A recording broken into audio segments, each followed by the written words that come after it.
बघा आपण हे जे काय युनिट नंबर 2 बघतोय त्यामधला आपला पुढचा भाग म्हणजे जो काय आपला यामध्ये म्युच्युअल फंड नावाचा एक भाग होता, त्याच्यानंतर फॅक्टरिंग अँड फोरफिटिंग असं 2 भाग होते. ओके, आपण फॅक्टरिंग बघितलेलं आहे आणि आता बघणार आहोत आपण फोरफिटिंग. बाळांनो, फॅक्टरिंग म्हणजे काय सांगितलं होतं माहिती आहे ना. फॅक्टरिंग हा वसुली एजंट असतो जो आपले काय करतो, आपल्याला जे कोण पैसे देणार असतात त्यांच्याकडनं तो वसूल करतो. ओके, यामध्ये अनेक अटी असतात. रिसोर्स फॅक्टरिंग असतं. रिसोर्स फॅक्टरिंग म्हणजे याची जबाबदारी नसते कोणा, जर पैसे ठकवले म्हणजे पैसे बुडवले आणि बॅड डेट झाली तर बॅड डेटची रिस्पॉन्सिबिलिटी कोणाची नसते, फॅक्टरची नसते, तर त्याला काय म्हटलं आता, रिसोर्स फॅक्टरिंग. आणि जर ही रिस्पॉन्सिबिलिटी जर कोणाची असेल, फॅक्टरची असेल, तर त्याला म्हटलं आता नॉन रिसोर्स फॅक्टरिंग. ओके, हे कुठं झालं, डोमेस्टिक मार्केटला. डोमेस्टिक मार्केटला म्हणजे कुठं, देशांतर्गत असं चालतं. आणि इंटरनॅशनल जर तुम्ही व्यवहार करायला गेलात तर तुम्ही फॅक्टरिंग करू शकतात, मात्र बऱ्याच वेळा इंटरनॅशनलला फोरफिटिंग केलं जातं. फोरफिटिंग हे 100% नॉन रिसोर्स असतं. 100% काय असतं, नॉन रिसोर्स. तुम्ही विचाराल नॉन रिसोर्स म्हणजे काय, जर तुम्हाला मी सांगितलंय नॉन रिसोर्स म्हणजे काय, जर तुमचे पैसे तुम्ही तुमची रिसिव्हर कोणाला विकली, फॅक्टरला, इंटरनॅशनलमध्ये कोणाला विकणार, फोरफिटिंगमध्ये कोणाला विकणार, फोरफिटरला. आणि फोरफिटरला तुम्ही तुमची रिसिव्हेबल विकली असतील आणि तुमच्या क्लायंटने पैसे दिले नाहीत तर तो लॉस कोणाला सहन करावा लागेल, फोरफिटरला सहन करावा लागेल. तुम्हाला आत्ताच्या आत्ता इमिजिएट पैसे भेटतील, तुमचा विषय संपेल. ओके, असं हे फोरफिटिंग असतं. म्हणजे समजलं, हे फॅक्टरिंग सारखंच आहे, फक्त फरक एवढा आहे, फॅक्टरिंग हे रिसोर्स पण करता येतं, नॉन रिसोर्स पण करता येतं, मात्र फोरफिटिंग नेहमी नॉन रिसोर्स असतं. नॉन रिसोर्स म्हणजे तुमची 100% रिस्पॉन्सिबिलिटी बनते. 100% रिस्पॉन्सिबिलिटी कोणाची बनते, 100% रिस्पॉन्सिबिलिटी कोणाची बनते, फोरफिटरची 100% रिस्पॉन्सिबिलिटी असते. पैसे वसूल झाले नाहीत क्लायंटकडनं तर लॉस कोणाचा होणार, फोरफिटरचा.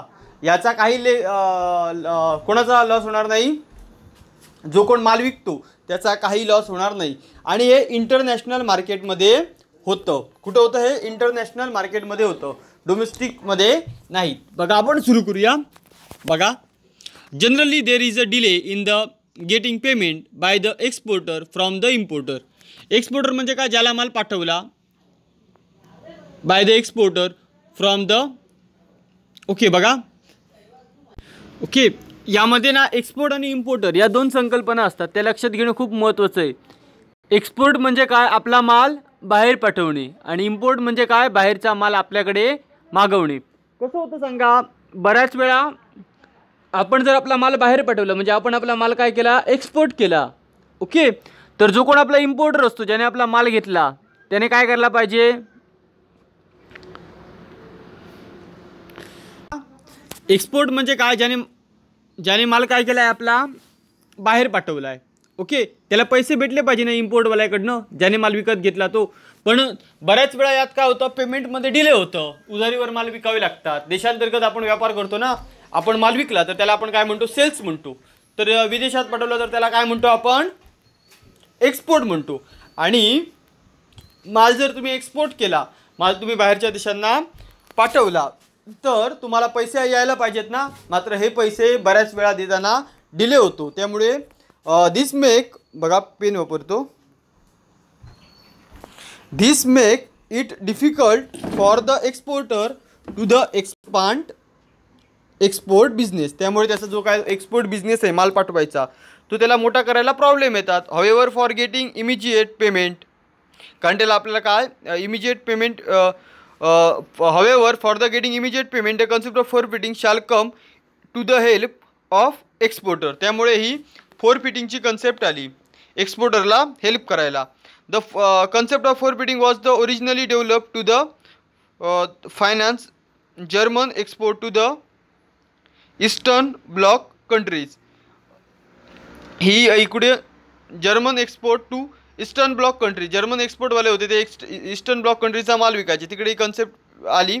In fact evolved in Switzerland in mild 1960s. स्वित्झर्लंडमध्ये 1960sमध्ये आली. There are 2 ways of spell forfaiting. हे 2 शब्द आहे फोरफिटिंगमध्ये लिहायचे, हा आणि हा, दोघांचाही अर्थ एकच होतो. एवढं लक्षात ठेवा, बाकी काय नाही याच्यात. ही कुठं कन्सेप्ट अस्तित्वात आली सांगा. याच्यातलं एवढे खालीचं करायचं काही गरज नाही, एवढं लक्षात घ्या. ही कन्सेप्ट कुठं उद्या झाली सांगा. Shall come in to help. The concept originally develop to the help finance German export to the eastern bloc countries. In fact involved in the Switzerland mid 1960s. एवढं तुम्ही करा, हे खालचं करायची गरज नाही आहे. ओके, आता तुम्ही लिहिताना तुम्हाला समजून जाईल. आता मिनिंग बघा. ओके, मिनिंग बघूया आपण. Meaning the term forfeit in a French word. हा कुठचा वर्ड आहे? French word. In means to surrender something.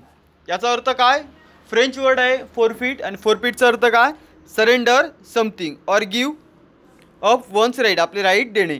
दच forfaiting means giving up the right of exporter to the forfaiter to receive payment. Exporter काय करतो? आपलं जे काय payment receive करायचं असतो त्याचे अधिकार कोणाला देतो सांगा? त्याचे अधिकार कोणाला देतो? फोरफिटरला देतो. In the future from of importer. इम्पोर्टरकडनं त्याने पैसे घ्यावेत. कोणी? फोरफिटरना. म्हणजे पैसे घेण्याचा अधिकार कोणाचा आहे? एक्सपोर्टरचा. इम्पोर्टरकडनं तो पैसे घेणार, मग तर तो कोणाला देतो? आपल्या याला देतो. आपला जो कोण फोरफिटर आहे त्याला आपला राईट देतो.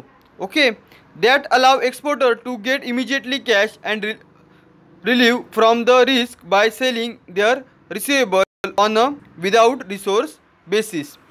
काय करतात यामुळे? काय करतात? आपले हे एक्सपोर्टर असतात ते आपले रिसिवेबल असतात, ते कोणाला विकतात सांगा? रिसिवेबल कोणाला विकतात? रिसिवेबल विकतात आपल्या फोरफिटरला. आणि नेहमी काय असतं? Without resource. विदाऊट रिसोर्स म्हणजे काय? जर इम्पोर्टरने पैसे दिले नाहीत तर रिस्क कोणाला सहन करावी लागेल? कोणाला सहन करावी लागेल? तर फक्त फोरफिटरला रिस्क सहन करावी लागेल, त्याचे पैसे बुडतील. This mean that in case the importer make a default the forfaiter cannot go back to the exporter to recovery the money. सगळ्यात महत्त्वाचं फीचर याचं हे आहे की जर एक्सपोर्टरने डिफॉल्ट केला पेमेंट करताना, त्याने पैसे दिले नाही, तर इम्पोर्टरने डिफॉल्ट केला, इम्पोर्टरने पैसे द्यायचे आहेत ना, आणि त्याने पैसे दिले नाहीत फोरफिटरला, तर फोरफिटर एक्सपोर्टरकडे जाऊ शकत नाहीत माझे पैसे द्या म्हणून. हा याचं काय आहे?